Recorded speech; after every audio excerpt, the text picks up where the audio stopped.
Hello friends, today we are going to discuss the topic circular motion. Circular motion यानी क्या होता है आप सभी को पता है. Motion of the earth around the sun, motion of the electron around the nucleus, motion of the fan. These are called as the circular motion. Whenever body performing circular motion, there are lots of important physical quantity are present whenever body performing circular motion. First quantity is radius factor. Before that, we will discuss about the circular motion. What do you mean by circular motion? The motion of the particle along the circumference of circle. Circumference means length of circle is called as the circumference of circle. That is called as the circular motion.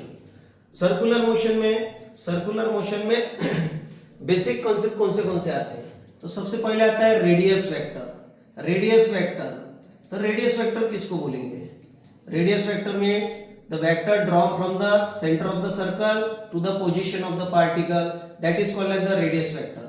समझो particle performing circular motion, it is moving from point A to B, B to C, C to D. These are the different position of the particle.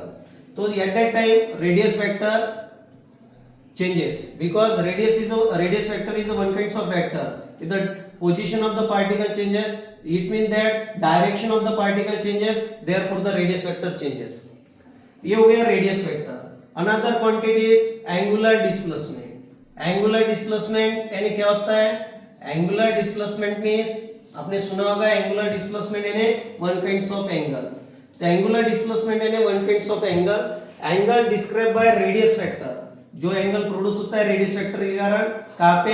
At the centre of circle when the particle move from one point to another, that is called as the angular displacement. अभी angular displacement यानी angle है एक प्रकार का. तो angle का formula आपको पता है क्या है? Arc length upon radius. अभी आर्क कौन सी है? सर्कल समझो ए टू बी मूव हो गया तो ये हो गई उसकी आर्क ए बी. तो एंगल डेल थीटा यानी स्मॉल एंगल. डेल का मतलब है very small angle. Arc length ये लीनियर डिस्प्लेसमेंट रहता है. पार्टिकल थोड़ा मूव होता है whenever particle performing circular motion. This is also a linear displacement and linear displacement is del s and radius is are.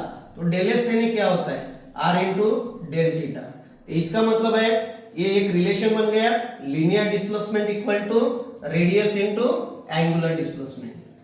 Radius into angular displacement. Okay, तो this is the first relation. First physical quantity we have derived, that is called as the linear displacement equal to radius into angular displacement. Another quantity is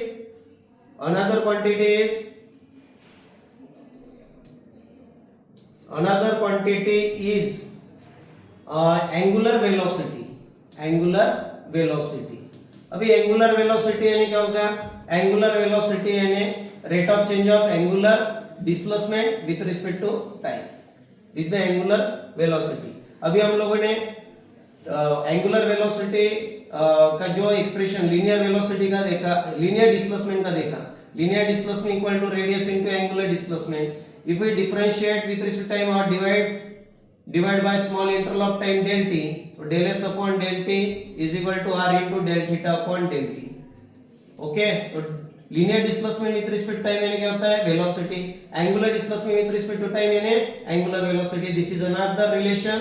जैसे हम लोगों ने लिखा था s equal to R theta, linear displacement equal to radius into angular displacement. तो this is equal to linear velocity equal to radius into angular velocity. In the same way we can find out the linear acceleration equal to radius into angular acceleration. जैसे कि हम लोगों ने यहाँ पे लिखा acceleration यानी rate of change of velocity with respect to time होता है. तो डेरिवेटिव ऑफ वेलोसिटी यानी आर ओमेगा. तो r into d omega upon d omega upon d t यानी अल्फा. तो ये इक्वल टू आर अल्फा. तो these are the three relation.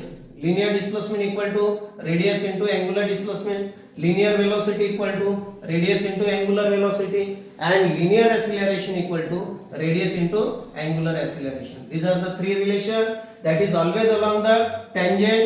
Therefore this is called as the tangential displacement, tangential velocity and tangential acceleration. Okay, when our body performing circular motion, at that time there is a tangential displacement, tangential velocity, as well as tangential acceleration. As like that, radial displacement and a radius vector. Radial displacement means radius vector. Radial displacement means radius vector, radial velocity, and radial acceleration also present. Okay. So when your body performing circular motion, there are two velocity, two acceleration, two displacement. तो there are two types of circular motion. Types of circular motion. Types of circular motion में दो प्रकार है. एक प्रकार है uniform circular motion. Uniform circular motion that is also called as the UCM. और uniform circular motion में speed. Uniform का मतलब है constant. तो speed of the particle क्या रहती है? Constant. Speed क्या रहती है? Constant. Speed constant रहती है और velocity change होती है. क्योंकि velocity किस पे डिपेंड है? Velocity is vector quantity. Velocity depend on direction. Therefore velocity changes due to change in direction. Velocity क्यों change होती है? Velocity changes due to change in direction. Direction change होने के कारण velocity change होगी. Therefore अगर velocity change होती है, rate of change of velocity and acceleration, therefore it is called as the accelerated motion. कौन सा motion है ये? Accelerated motion. Speed constant है, velocity change हो रही है due to direction. Therefore it is called as the accelerated motion. Accelerated motion है और इसमें एंगुलर वेलोसिटी कांस्टेंट है. क्या कांस्टेंट है? एंगुलर वेलोसिटी कांस्टेंट है. स्पीड कांस्टेंट है, एंगुलर वेलोसिटी कांस्टेंट है क्योंकि यूनिफॉर्म सर्कुलर मोशन है. एंगुलर वेलोसिटी कांस्टेंट है तो एंगुलर एक्सीलरेशन जीरो होगा. क्या होगा? Angular acceleration is zero. Angular acceleration यानी alpha is equal to D omega upon dt, rate of change of angular velocity. Angular acceleration zero क्योंकि omega constant है, constant का derivative zero होता है.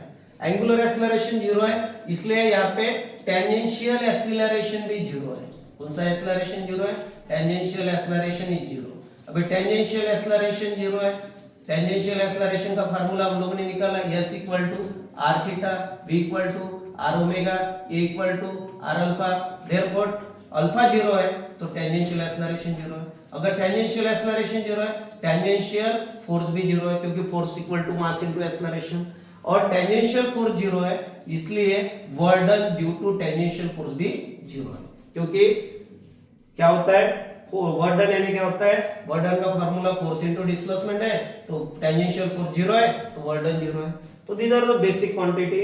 Basic circular motion, uniform circular motion, इसमें work done zero है, tangential force zero है, tangential acceleration zero है, angular acceleration zero है एंड एंगुलर वेलोसिटी कांस्टेंट है. ऐसा एग्जांपल क्या है यूनिफॉर्म सर्कुलर मोशन का? Motion of the earth around the sun, motion of the moon around the earth. In that case work done is zero, ऐसा हम लोग basically बोलते हैं. वर्डन is zero, no external force act on it, that is called as the tangential force zero, tangential acceleration zero, tangential angular acceleration zero. तो ये सब उसमें uniform circular motion में आता है. दूसरा वाला सर्कुलर मोशन है हमारा नॉन यूनिफॉर्म सर्कुलर मोशन. अभी नॉन यूनिफॉर्म सर्कुलर मोशन है क्या है? जिसमें स्पीड कंटिन्यूअसली वेरी होती है. स्पीड क्या होगी? चेंज होगी. स्पीड कंटिन्यूअसली चेंज होगी. जैसे कि वर्टिकल सर्कुलर मोशन, हम लोग ऐसे घुमा रहे हैं एक stone tied to a string and revolve in a vertical circle. Speed of the particle और stone decreases whenever it is moving from bottom to top. अगर वो बॉटम से टॉप पे मूव होता है स्पीड कंटिन्यूअसली डिक्रीज होती है due to gravity, and top to bottom आता है तो कंटिन्यूअसली इंक्रीज होती है due to gravity, because gravity helps to the motion whenever any body moving from top to bottom. तो ये इसमें स्पीड कंटिन्यूअसली क्या होती है? वेरीज होती है. Speed varies continuously and therefore speed very होती है, इसलिए नॉन यूनिफॉर्म सर्कुलर मोशन है. और दूसरा होता है वेलोसिटी, इसमें भी चेंज होती है बट वेलोसिटी दोनों प्रकार से चेंज होती है, magnitude as well as direction. जब भी क्या कैसे चेंज होती थी? यूनिफॉर्म में सिर्फ डायरेक्शन के कारण चेंज होती थी. इसमें velocity changes due to both magnitude and direction. Both magnitude और डायरेक्शन के कारण वेलोसिटी चेंज होती है, इसलिए इसको कौन सा मोशन बोलते हैं? एक्सीलरेटेड मोशन बोलते हैं. कौन सा मोशन?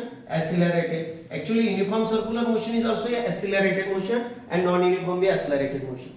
पर इसमें एंगुलर वेलोसिटी कांस्टेंट नहीं है, not constant. Angular velocity is not constant. Angular acceleration zero नहीं है, टेंजेंशियल एक्सीलरेशन जीरो नहीं है, टेंजेंशियल फोर्स जीरो नहीं है. इसलिए इसमें दोनों एक्सीलरेशन है. कौन सा? Radial and tangential. Both acceleration are present in non uniform circular motion. Radial और टेंजेंशियल एक्सेलरेशन दोनों भी इसमें प्रेजेंट है। तो अभी समझो हम लोगों ने ये फिगर निकाली, यहाँ पे tangential radial acceleration along the radius, tangential acceleration along the tangent, इसका रिजल्टेंट हम लोग निकालेंगे A equal to A T plus A R. Okay, ये हमारा वेक्टर फॉर्म में, अगर मैग्नीट्यूड फॉर्म में इसको निकालेंगे तो A T along the tangent A R square plus twice A T A R cos theta, और टेंजेंट और रेडियस का एंगल क्या होता है 90 cos 90 0, तो हमारा रिजल्टेंट एक्सेलरेशन का एक्सप्रेशन होता है A T square plus A are square. Is the acceleration of non uniform circular motion. In case of non uniform circular motion दोनों भी एक्सेलरेशन प्रेजेंट रहते हैं, मैग्नीट्यूड फॉर्म में वो टेंजेंशियल भी आएगा, रेडियल भी आएगा। Okay, this is all about the circular motion, uniform circular motion and non-uniform circular motion. Thank you.